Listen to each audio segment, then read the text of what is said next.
Assalamualaikum warahmatullahi wabarakatuh. Innal hamdalillah nahmaduhu wa nasta'inuhu wa nastaghfiruh wa na'udzu billahi min shururi anfusina wa min sayyiati a'malina. May yahdihillahu fala mudilla lahu wa may yudlil fala hadiya lahu. Asyhadu an la ilaha illallah wahdahu la syarika lahu wa asyhadu anna Muhammadan abduhu wa rasuluh sallallahu ala nabiyina Muhammad wa ala alihi wa ashabihi wa man tabi'ahum bi ihsan ila yaumiddin, amma ba'd.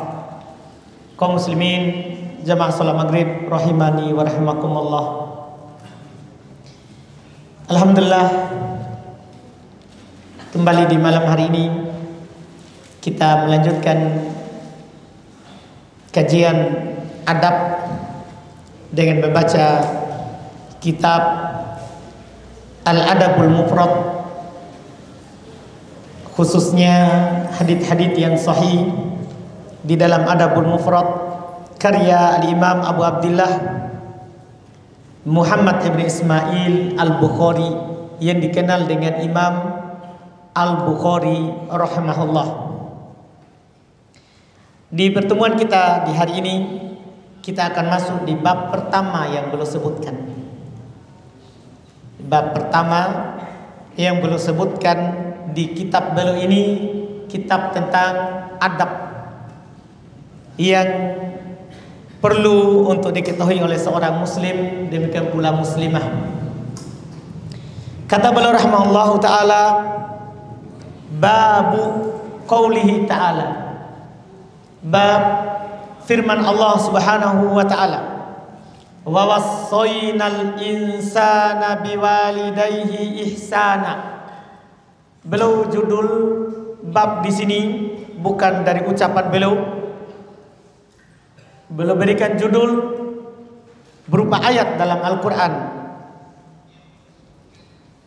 Beliau sebutkan ayat di dalam surat Al-Ahqaf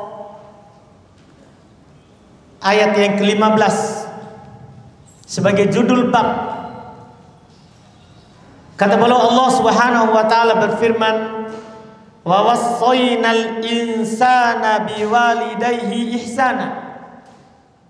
Kami mewasiatkan kepada al-insan, kepada seluruh manusia, biwalidayhi ihsana, untuk berbuat baik kepada kedua orang tuanya. Kita bahas babnya. Beliau berikan judul sebagai wasiat Allah kepada kita. Yang namanya wasiat itu adalah sesuatu hal yang sangat penting. Sesuatu hal yang sangat penting. Bahkan saking pentingnya perkara ini, sangat banyak ayat, demikian pula hadis. Kita akan baca nanti hadis-hadis yang beliau bawakan terkait dengan wajibnya ketaatan kepada kedua orang tua, atau salah satunya, atau ibu kita, itu yang lebih ditekankan. Akan ada judul khusus nanti terkait dengan ibu. Ini adalah wasiat Allah kepada kita semua untuk berbuat baik kepada kedua orang tua.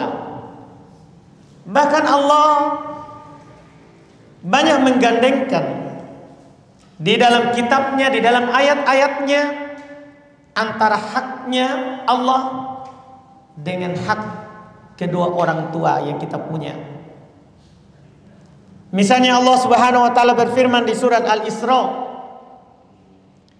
ayat 23. Kata Allah Subhanahu wa taala, wa qada rabbuka alla ta'budu illa iyyah. Itu yang pertama. Rabbmu telah menentukan, Rabbmu telah mewajibkan bahwasannya tidak boleh kalian beribadah kecuali hanya kepadanya. Itu yang pertama. Yang wajib kita penuhi adalah hak Allah. Di kehidupan dunia ini wajib kita menghambakan diri kepada Allah. Ini yang pertama. Yang kedua, wabil walidaini ihsana. Hak kedua urutannya setelah hak Allah. Digandengkan hak Allah Subhanahu wa taala di sini dengan hak kedua orang tua. Saking besarnya ini hak. Saking besarnya ini kewajiban kita sebagai anak kepada orang tua. Wabil walidaini ihsana, dan berbuat baik untuk kedua orang tua. Kemudian Allah sebutkan setelahnya, imma yablughanna 'indakal kibar ahaduhuma aw kilahuma fala taqul lahumā uffin wa la tanharhumā wa qul lahumā qawlan karima. Ini di surah Al-Isra. Jika sampai di sisi kamu mereka di usia tua, apakah salah satunya atau kedua-duanya, kita dapat dia orang tua kita dua-duanya atau salah satunya saja. Namanya usia tua, apalagi masuk di pikun, itu seperti kembali anak kecil lagi. Nah, disitulah kita diuji dengan orang tua kita. Maka kata Allah, fala taqul lahumā uffin, jangan bilang kepada kedua orang tuamu wala tanharhumā, jangan antum membentak, jangan kamu membentak keduanya atau salah satunya. Wa qul lahumā qawlan karima, katakanlah kepada keduanya ucapan-ucapan yang mulia. Jadi Allah Subhanahu wa taala yang telah mewajibkan untuk kita taat dan berbakti kepada kedua orang tua. Ini adalah wasiat Allah kepada setiap anak. Kepada setiap anak. Wasiat Allah kepada setiap anak. Dan ini pula ketentuan Allah. Wa qadha rabbuka, di ayat tadi yang kita baca. Dan disebutkan oleh para ulama, dia merupakan salah satu dari hak yang 10 yang wajib kita tunaikan. Apakah terkait dengan Allah Subhanahu wa taala atau terkait dengan manusia? Di antara disebutkan sama di surat An-Nisa ayat 32. Ketika Allah Subhanahu wa taala menyebutkan hak-hak yang 10. Apa di antaranya? Kata Allah, wa'budullaha wa la tusyriku bihi syai'a. Yang pertama, sembahlah Allah. Sembahlah Allah Subhanahu wa taala. Itu perintah pertama. Kemudian kedua, dikatakan oleh Allah, wa la tusyriku bihi syai'a. Itu masuk dari sembahlah Allah, jangan berbuat syirik. Jangan menduakan Allah Subhanahu wa taala dengan sesuatu apapun. Setelah itu wabil walidaini ihsana, maka terhadap kedua orang tua berbuat baiklah. Ini perintah, ini ketentuan Allah Subhanahu wa taala. Demikian pula di surat Al-Ahqaf yang belum kasih judul, itu ada lanjutannya.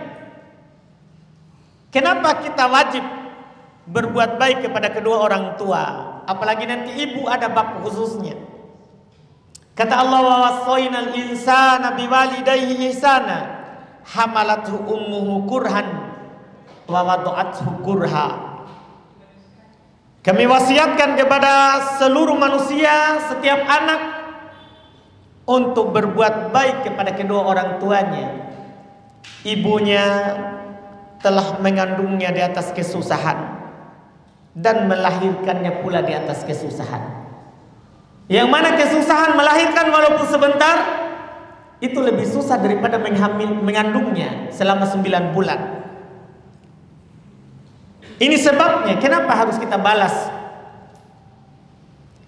apa yang disebutkan dan apa yang dilakukan oleh orang tua kita. Demikian pula di surah Luqman juga sama, senada dengan itu. Allah Subhanahu wa taala katakan, wa wassaynal insana biwalidayhi, kami wasiatkan kepada setiap anak kedua orang tuanya. Hamalathu ummuhu wahnan ala wahnin, ibunya mengandungnya kesusahan di atas kesusahan. Iya, dari mulai kita mani menjadi darah, itu ibu sudah susah. Itu usia saat dia ngidam, makan tidak ada yang enak. Demikian pula keadaannya. Demikian pula kalau sudah menjadi daging, apalagi sudah membesar jadi manusia. Iya, itu mereka para ibu mengandung kita dalam keadaan seperti itu. Oleh karena itu di dalam syariat kita, kewajiban taat kepada orang tua itu lebih daripada berjihad di jalan Allah. Kewajiban taat kepada kedua orang tua itu lebih daripada berjihad di jalan Allah. Saking wajibnya itu. Dalam hadits Nabi sallallahu alaihi wasallam yang diriwayatkan oleh Imam Al-Bukhari, demikian pula Imam Muslim, dari Abdullah bin Amr bin Al-As radhiyallahu taala anhu, ada seorang, dia datang kepada Nabi sallallahu alaihi wasallam dan dia berkata, uridu an uqatila ma'ak, saya mau berjihad bersamamu melawan orang kafir, meninggikan kalimat Allah di atas permukaan bumi. Tapi Nabi bertanya kepadanya, ahayyun walidak, apakah kedua orang tuamu hidup? Lihat pertanyaannya. Padahal ini kan bagus, orang datang mau berjihad. Tapi Nabi bertanya dulu kepadanya, ahayyun walidak, apakah kedua orang tuamu masih hidup? Itu pertanyaannya. Lelaki tadi bilang, menjawab Nabi sallallahu alaihi wasallam, "Na'am, iya masih hidup." Apa jawaban Nabi kita? Fafihi ma fajahid, maka pada kedua orang tua mulah kamu berjihad. Karena merawat, menjaga, mentaati apa yang orang tua perintahkan, mengikuti yang dia anjurkan, itu namanya jihad. Itu namanya juga jihad.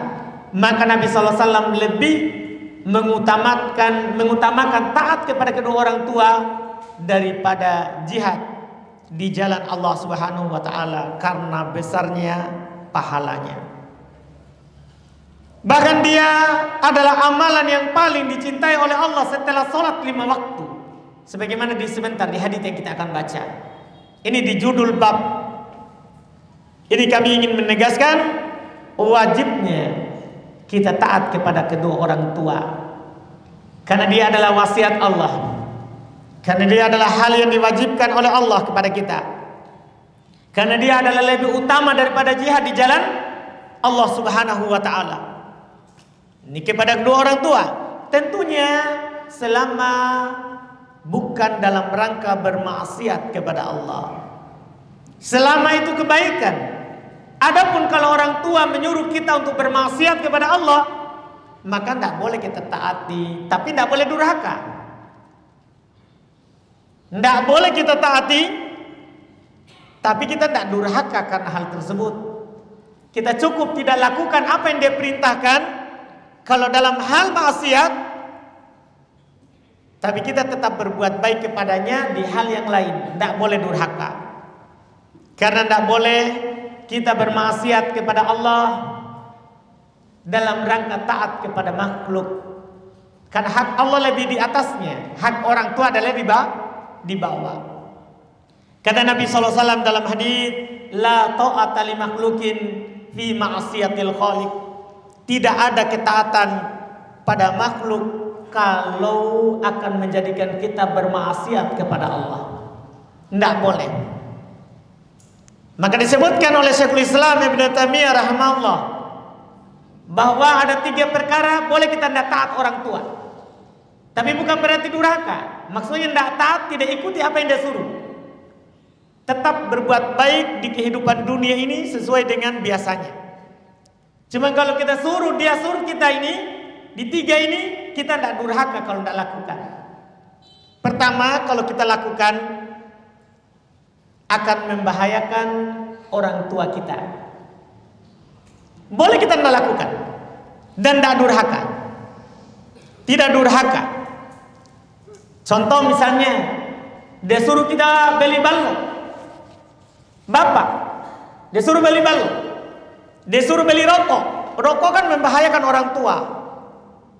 Kita tidak mau, tidak lakukan, tidak dosa. Karena itu kalau kita lakukan akan membahayakan siapa? Orang tua, tidak dosa. Ini yang pertama. Yang kedua, kalau membahayakan si anak kalau dilakukan. Orang tua tidak berbahaya, cuman anak akan berbahaya dengan melakukan hal tersebut. Maka ketika anak tidak melakukannya, tidak berdosa. Tidak berdosa. Yang ketiga, yang kita sebutkan tadi, kalau dilakukan kita akan bermaksiat kepada Allah. Ini kalau kita tidak taati, tidak durhaka. Tidak durhaka. Cuman tiga-tiganya ini tetap kita katakan, walaupun dikatakan fala tuti'huma, jangan kamu taati keduanya, kata Allah dalam Al-Quran. Cuma setelahnya wasahibuhuma fid dunya ma'rufa, tetap menemani keduanya di dunia ini dengan baik. Artinya bukan berarti kalau dia menyuruh kita untuk bermaksiat kita lari dari rumah, tidak. Tetap kita melayaninya, cuma dalam hal itu kita tidak taati. Kita tidak pergi dari rumah, tetap berbuat baik kepada ibu kita, kepada bapak kita. Karena ini kewajiban dari Allah selama bukan maksiat. Selama bukan maksiat. Ini secara singkat terkait dengan hal tersebut. Kemudian beliau dalam hal ini beliau bawakan dua hadis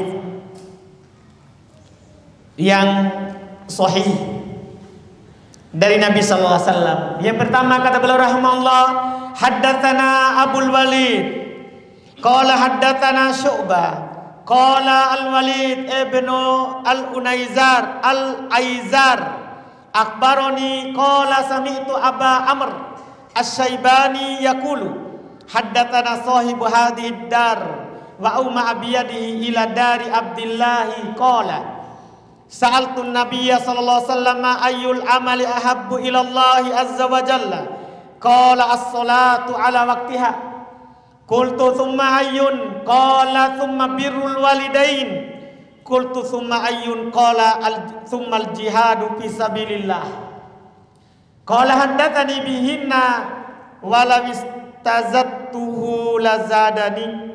Belum bawakan hadisnya dengan sanad, yaitu Imam Al-Bukhari rahimahullah. Belum bilang telah menceritakan kepada kami Abul Walid, dan dia berkata telah menceritakan kepada kami Syu'bah, telah menceritakan kepada kami Al-Walid Ibnu Al-Aizar akhbaroni, mengabarkan kepada saya bahwasannya dia berkata sami'tu Aba Amr Asy-Syaibani, saya mendengar Abu Amr Asy-Syaibani yaqul, dia berkata, berucap, haddatsana sahibu hadhihi dar, menceritakan kepada kami pemilik rumah ini. Beliau tunjuk rumahnya Abdullah. Maksudnya di sini adalah Abdullah ibnu Mas'ud radhiyallahu taala anhu. Yaitu beliau menyampaikan hadis ini dari Abdullah ibnu Mas'ud radhiyallahu taala anhu. Abdullah bin Mas'ud berkata, sa'altun nabiyya, saya bertanya kepada Nabi sallallahu alaihi wasallam, ayyul amal ahabbu ilallah, amalan apakah yang paling dicintai oleh Allah? Lihat pertanyaan para sahabat. Mereka kalau bertanya itu selalu bagaimana mereka mendekatkan dirinya kepada Allah Subhanahu wa taala. Tidak ada pertanyaan dunia. Tidak ada pertanyaan tentang dunia. Jadi mereka selalu bertanya, amalan apakah yang membahagiakan saya? Amalan apakah yang membuat Allah bahagia, yang membuat Allah cinta kepada saya? Amalan apakah di sini di hadis ini? Amalan apakah yang paling dicintai oleh Allah? Kata Nabi, as-sholatu ala waktiha. Salat pada waktunya. Salat pada waktunya. Ini yang pertama dicintai oleh Allah. Salat pada waktunya. Qultu, kemudian beliau bilang, summa ay, kemudian apa lagi setelahnya? Summa birrul walidain, kemudian berbuat baik kepada kedua orang tua. Kedua setelah sholat.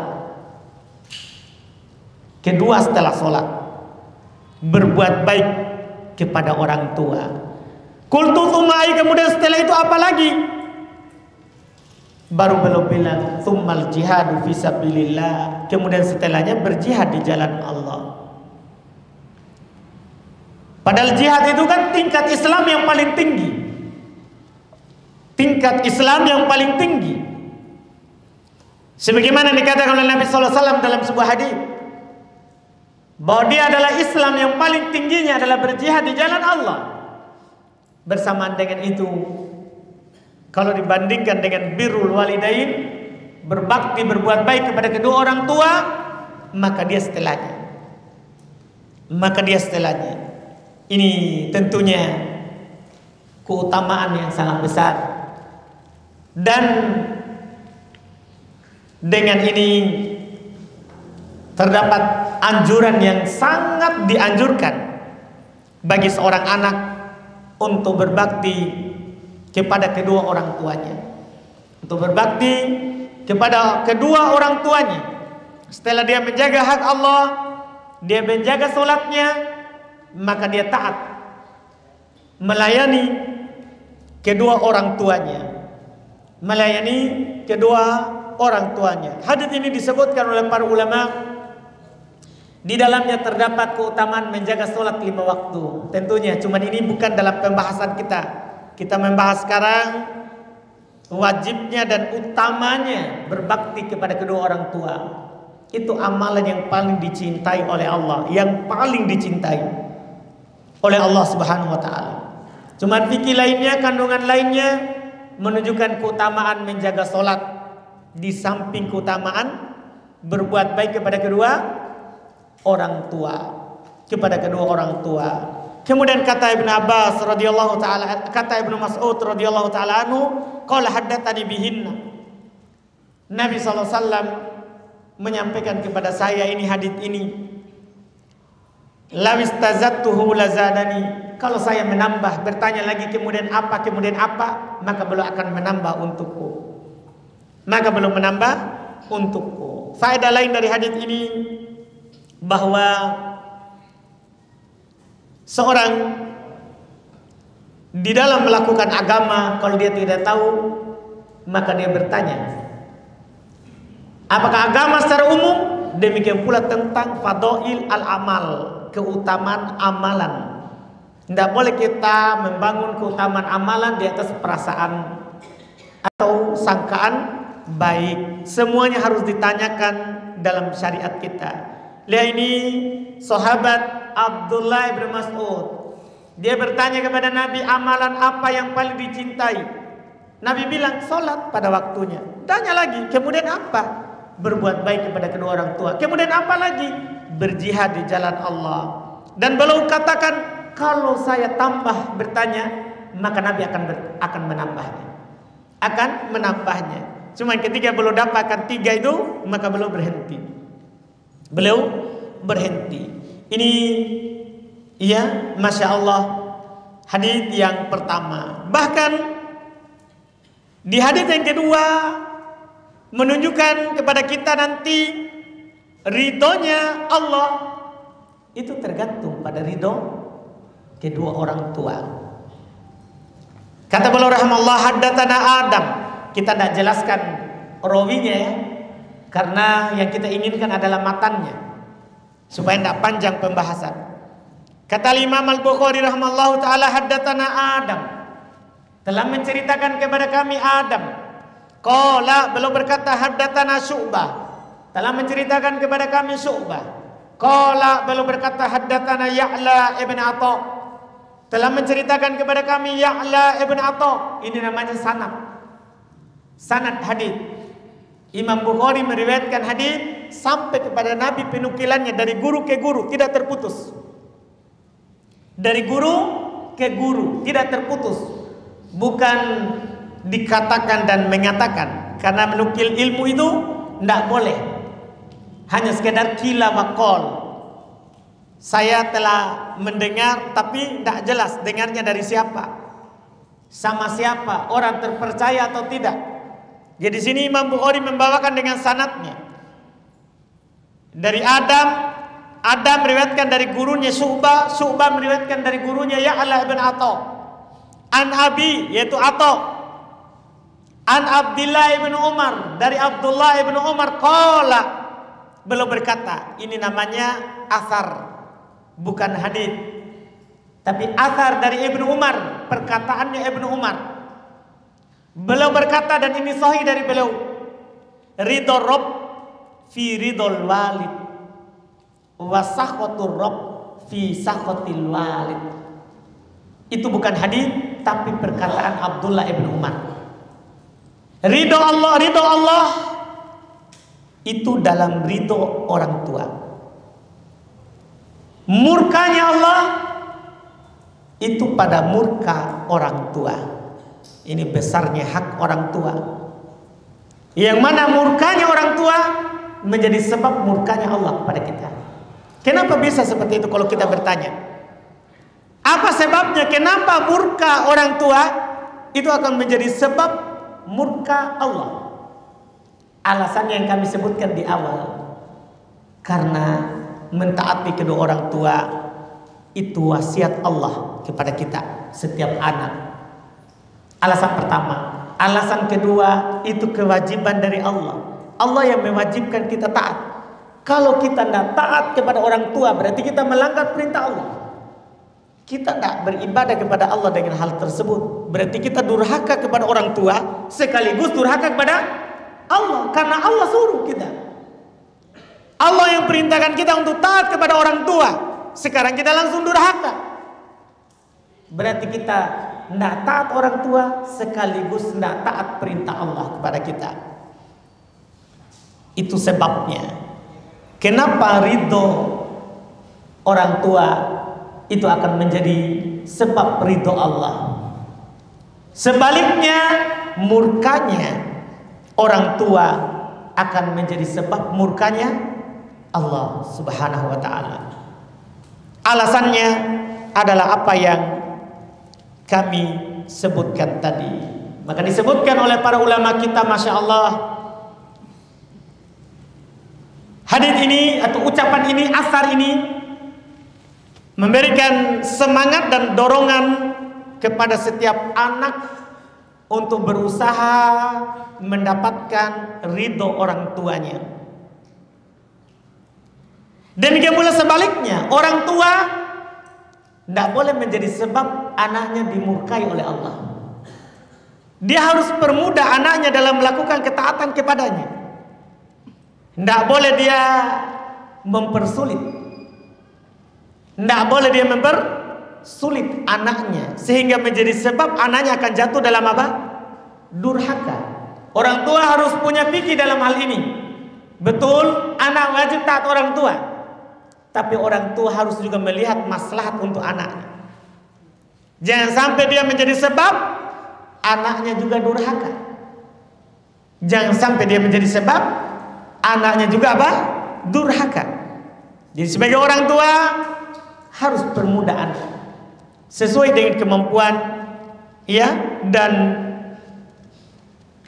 yang ada dari anak tersebut, supaya anak itu tidak jadi anak yang durhaka, tidak menjadi anak yang durhaka. Ini dua hadis yang beliau sampaikan yang menunjukkan apa yang beliau katakan tadi itu, bahwa di kehidupan dunia ini wajib bagi setiap anak untuk taat kepada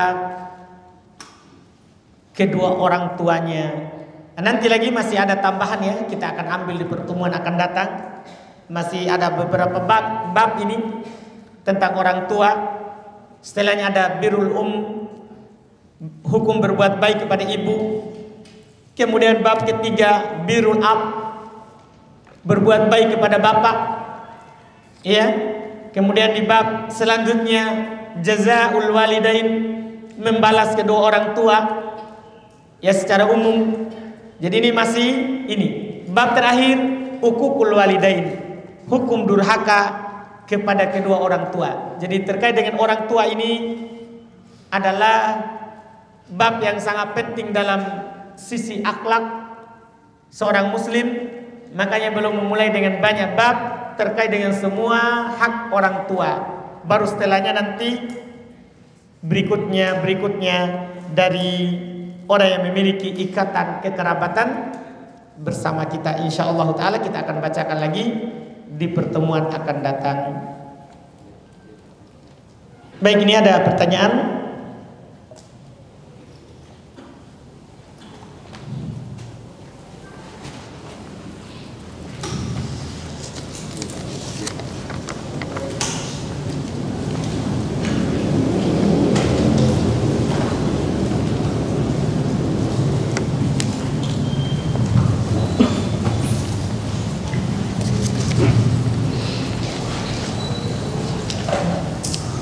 Bagaimana pandangan Imam Al-Bukhari terhadap hadis-hadis dalam kitabnya Adabul Mufrad?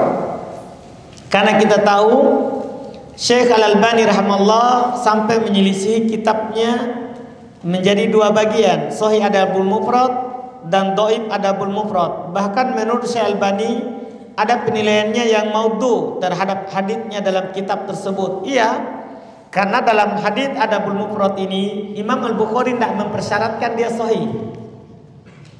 Imam Al-Bukhari tidak mempersyaratkan semuanya apa? Sahih. Tapi ada yang dhaif.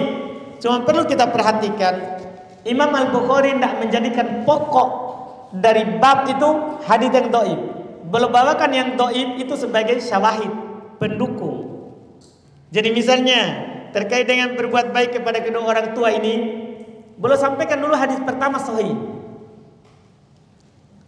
kedua sahih, kemudian nanti ada ketiga, keempat itu sebagai pendukung saja hadis dhaif. Yang mana dhaif ini sudah tertutupi dengan apa? Sahih. Atau ada bahasa sebagian ulama mengatakan apa yang belum bawakan itu maknanya sahih, sanad hadisnya adalah dhaif. Karena belum di Adabul Mufrad tidak mempersyaratkan seperti syarat yang ada dalam Sahih Bukhari. Kalau dalam Sahih Bukhari belum persyaratkan bahwa setiap rawi dari hadis yang belum sebutkan harus pernah mendengar dari gurunya. Harus pernah mendengar dari gurunya. Yang mana syarat itu tidak dipersyaratkan dalam kitab apa? Adabul Mufrad. Oleh karena itu para ulama mentaklik, memberikan keterangan apa yang sahih dalam kitab ini dan apa yang tidak sahih. Dan perlu juga antum ketahui, saya sudah sampaikan di pertemuan yang lalu bahwa yang dhaif itu sangat sedikit dibandingkan dengan yang sahih. Karena yang dhaif 200 sekian, sementara yang sahih 900-an. 900-an. Jadi yang sahih lebih banyak daripada yang dhaif.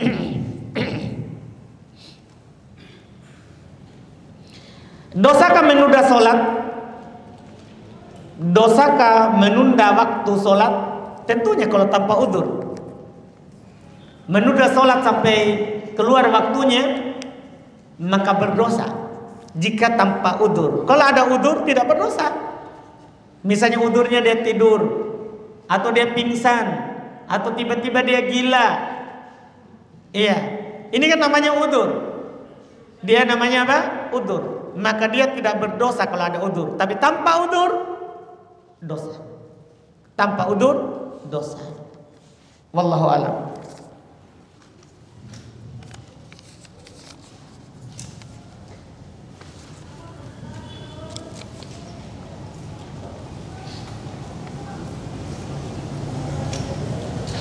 Saya selalu disuruh menagih sama orang tua.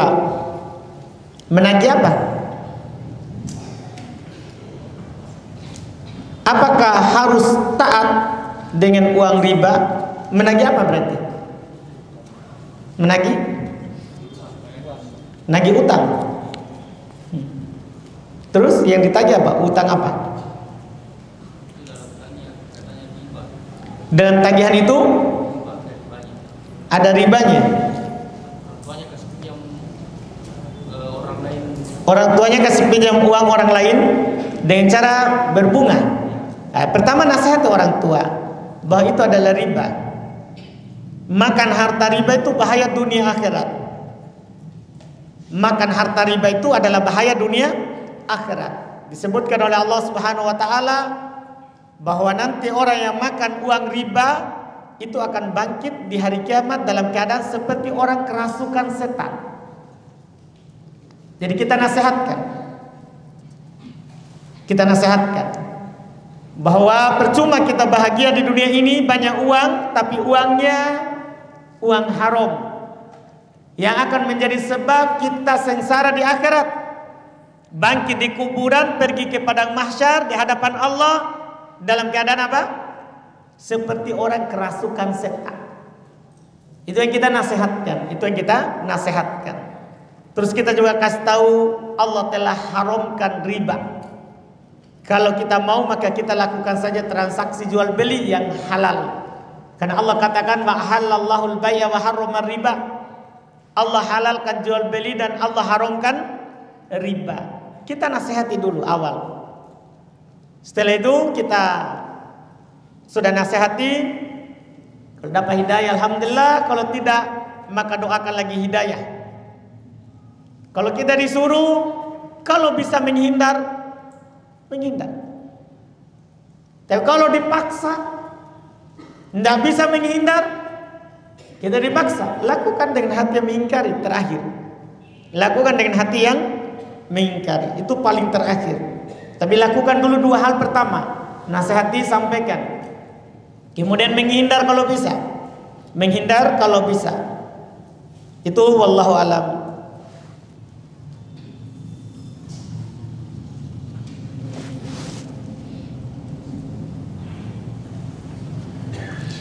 Telah dimaklumi bahwa setiap selesai sholat fardu disunahkan untuk berzikir. Apakah hukumnya ini bersifat khusus atau berlaku umum, dianjurkan pula pada sholat sunnah? Tidak. Dzikir tidak disunahkan pada sholat sunnah. Dzikir itu hanya disunahkan pada sholat wajib, karena memang lafadznya begitu. Dubur kulli sholawat al-maktubah, di penghujung sholat-sholat 5 waktu. Iya, tidak disunahkan di sholat sunnah kecuali yang ada tuntunannya. Misalnya di sholat witir ada dibaca dzikirnya. Kita baca subuhun kudusun rabbul malaikah waruh misalnya. Ini yang kita baca. Yang kita baca itu namanya hal yang disunahkan. Kalau ada kita lakukan, kalau tidak ada maka tidak. Karena dzikir itu khusus untuk sholat fardu.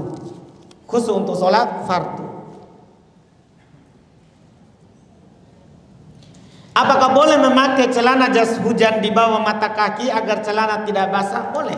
Karena jas hujan itu adalah pelindung. Pakaian yang melindungi kita dari basah. Maka boleh sampai di bawah mata kaki, wallahu alam.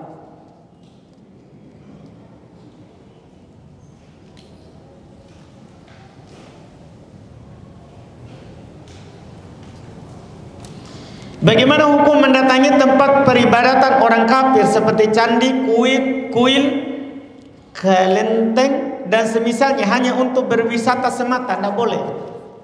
Antum tidak takut turun musibah saat antum di situ? Iya. Kata Allah Subhanahu wa taala, wattaqu fitnatan la tusibanna alladziina dzalamu minkum khassah. Kalian harus takut terhadap fitnah. Fitnah maksudnya di sini bala, bencana yang tidak akan menimpa. Bukan fitnah yang dalam bahasa kita. Ini bahasa Arab ini. Takutlah kalian terhadap fitnah. Bahasa Arab, bukan bahasa Indo. Fitnah maksudnya apa? Al-bala, musibah yang tidak akan menimpa orang-orang dolim saja. Bahaya kalau kita ke situ. Tadinya Allah ingin mengajak orang dolim, tapi kita juga ada. Apa yang kita mau lakukan? Iya. Jadi jangan melakukan dan mendatangi hal tersebut.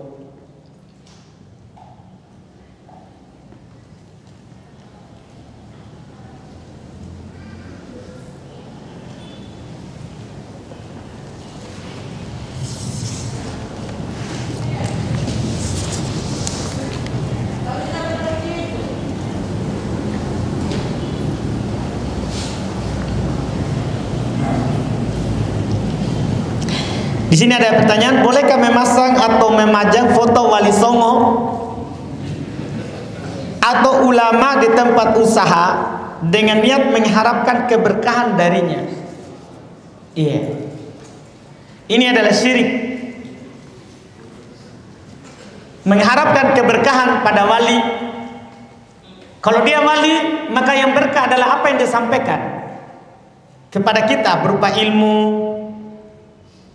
Dan ciri wali itu tidak sembarang dibilang ini adalah wali, tidak sembarang. Karena tidak semuanya orang pakai sorban besar langsung kita bilang apa? Wali. Atau tidak selamanya orang kita lihat jenggot putih kita bilang apa? Wali. Tidak. Wali itu Allah sudah tentukan cirinya ada dua. Tidak sembarang orang dikatakan apa? Wali. Iya. Kata Allah Subhanahu Wa Taala terkait dengan ciri wali, kalau terpenuhi ini itulah wali. Ala inna awliya Allahi la khawfun alaihim walahum yahzanun alladzina amanu wa kanu yattaqun. Dua. Ketahuilah, wali Allah itu, para wali itu tidak ada rasa takut bagi mereka dan tidak ada rasa sedih. Perkaranya semua baik, perkaranya semua indah. Tidak ada rasa takut, tidak ada rasa sedih. Siapa mereka? Alladzina amanu, satu, mereka adalah orang yang beriman, hanya menyembah Allah, tidak menyembah kuburan. Hanya menyembah Allah, tidak membesarkan kuburan. Hanya berdoa kepada Allah, tidak berdoa kepada pohon, batu, sungai. Kalau ada orang mengaku wali tapi mintanya bertapa di gua, itu wali syaitan, bukan wali Allah. Karena wali Allah tidak bertapa di gua, tidak. Dia sholat di masjid. Iya. Jadi wali Allah adalah yang beriman kepada Allah. Itu yang pertama. Wa kanu yattaqun. Mereka selalu bertakwa. Tahu bertakwa? Selalu menjalankan perintah Allah sampai mati dan selalu meninggalkan larangan Allah sampai mati. Ada orang mengaku wali, tidak pernah sholat. Orang semuanya sholat, dia tidak sholat. Di mana sholat? Di Makkah. Ini bukan wali. Cocok wali tapi wali syaitan, bukan wali Allah. Karena wali Allah itu harus beriman, bertakwa. Ini syaratnya. Bertakwa. Kapan orang bertakwa? Seperti Nabi kita, pimpinan orang bertakwa. Belum sampai meninggal, belum sholat. Terakhir belum. Dipapa oleh siapa? Ali bin Abi Thalib. Belum pingsan-pingsan tapi masih sholat. Sekarang ada orang mengaku wali tidak sholat. Itu bukan wali. Karena wali itu selalu bertakwa, selalu menjalankan perintah dan meninggalkan apa? Larangan. Sekarang ada wali mengaku wali tapi dia bilang haram, sudah halal zina, boleh menikah 50. Dia bilang itu bukan wali, itu wali syaitan, bukan wali Allah. Karena wali ini tidak boleh kita tetapkan sendiri. Allah yang sudah menetapkannya, bukan dengan kita. Hukum mengambil berkah padanya tidak dibolehkan. Itu masuk syirik. Itu namanya tawassul syirkiyah. Bertawassul tapi tawassulnya apa? Syirik. Keberkahan itu hanya dari Allah, bukan dari orang. Bukan dari orang, hanya dari Allah. Allah lah yang menetapkan ini ada berkahnya, ini tidak. Itu semuanya di situ. Siapa yang mengharapkan kepada selain Allah, maka dia telah jatuh dalam perbuatan maksiat kepada Allah Subhanahu wa taala. Bagaimana contoh berjihad di jalan Allah Subhanahu wa taala di zaman sekarang ini? Sekarang ini tidak ada seruan jihad. Cara berjihad adalah dengan kita belajar agama Allah. Karena belajar agama Allah itu namanya juga jihad. Sebagaimana yang diisyaratkan oleh Nabi kita Muhammad SAW. bahwa orang yang keluar dalam thalabul ilmi adalah fahuwa fi sabilillah, maka dia di jalan Allah Subhanahu wa taala. Jihad kita sekarang ini adalah dengan belajar. Meninggikan kalimat Allah di atas muka bumi ini dengan cara belajar Al-Qur'an, belajar hadits Nabi sallallahu alaihi wasallam. Itulah jihad kita sekarang ini. Tidak ada sekarang jihad melawan orang kafir karena tidak ada seruan pemerintah. Yang menyerukan jihad itu adalah pemerintah, bukan orang tertentu. Bukan orang tertentu.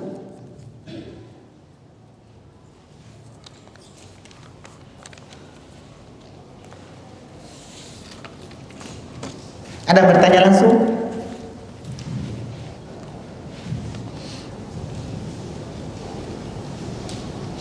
Silakan.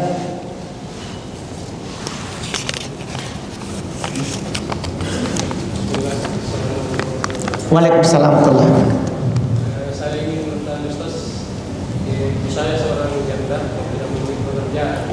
Siapa? Ibu saya. Baik. Saya cenderung berhitung untuk memberinya dikarenakan ibu saya adalah orang kafir. Bagaimana itu? Saya cenderung memberinya dalam keadaan terbatas karena saya takut dia untuk beribadah ke tempat lain. Bagaimana hukumnya?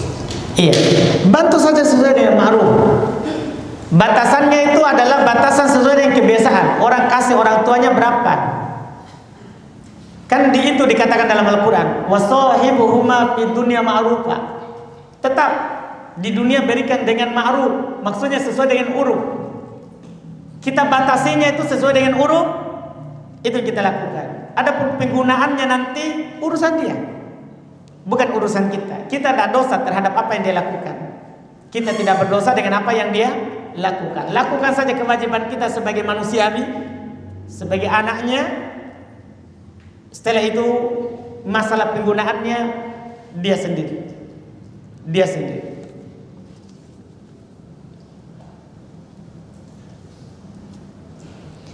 Bagaimana ketaatan seorang anak perempuan kepada kedua orang tuanya setelah menikah? Tetap sama. Tetap sama. Anak itu walaupun menikah ataupun belum menikah tetap sama. Cuman setelah menikah bertambah ketaatannya, bertambah orang yang harus dia taati, yaitu siapa? Suaminya. Yaitu suaminya. Jadi tidak mengurangi ketaatan kepada orang tua. Itu hanya menambah ketaatannya. Ketika menikah maka bertambah tugas dan kewajibannya. Nanti akan datang hadis, alhamdulillah. Akan datang nanti hadis di insyaallah pertemuan berikutnya. Kita cukupkan, mudah-mudahan apa kita ambil di hari ini ada manfaatnya. Semua yang benar itu dari Allah Subhanahu wa taala dan yang salahnya itu dari kekurangan kami.